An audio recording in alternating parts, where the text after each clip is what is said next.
Bonjour. La ministre chargée de l'égalité entre les femmes et les hommes, Elisabeth Moreno, a déclaré réfléchir à l'ouverture du concours Miss France aux candidates transgenres.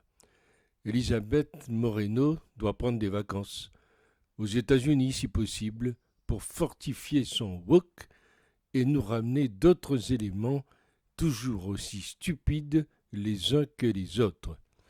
Le président de la République devrait faire le ménage autour de lui et éjecter ceux et celles qui confondent progressisme et conneries.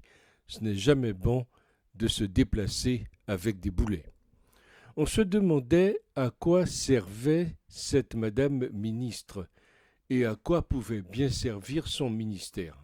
Maintenant on le sait. Elisabeth Moreno s'exprimait dans un bref entretien qu'elle a accordé à l'AFP, après avoir rencontré les Miss à Caen. Ça doit être une fonction ministérielle particulièrement prenante. Et si l'État se concentrait d'abord sur ses propres domaines de compétences? Il a du mal à bien organiser l'hôpital public, mais voudrait nationaliser l'élection des Miss. Une certaine élite autoproclamée n'aime pas les gens simples et les divertissements populaires. Le snobisme a toujours existé, c'est son appétence pour la dictature qui est nouvelle. Marrant que dans notre République, s'époumonant de la distinction par le mérite, on accepte de donner autant de privilèges à une personne pour son physique, dont elle ne peut pas grand-chose. Ces polémiques sont surtout le fait d'une minorité qui prétend prétexte de tout pour créer des controverses et gâcher les fêtes les plus innocentes. Je ne suis pas un fan de Miss France, mais c'est un divertissement qui en vaut un autre, et il n'y a rien de mal que je sache à distinguer la beauté, l'élégance, la classe féminine. Ces minorités font polémique de tout et parasitent tous les événements. On ne peut plus se divertir tranquillement, sans arrière-pensée. On aura toujours ce clergé obsédé par la pureté, la dénonciation des discriminations latentes, les procès d'intention, qui viendra répandre sa mauvaise humeur de pisse-vinaigre. Que la majorité silencieuse se réveille et arrête de se laisser prendre en otage par ces minorités bruyantes et sectaires.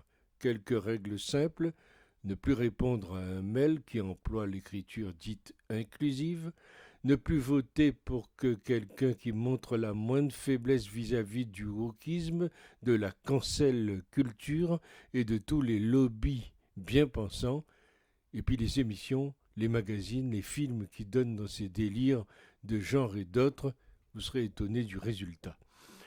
Le mieux, après avoir entendu Madame Moreno, c'est d'organiser 2 compétitions, une pour Miss France et l'autre pour Miss Trans. C'est en effet frappé au coin du bon sens et la cérémonie glamour de Miss Trans pourrait se dérouler au Bois de Boulogne.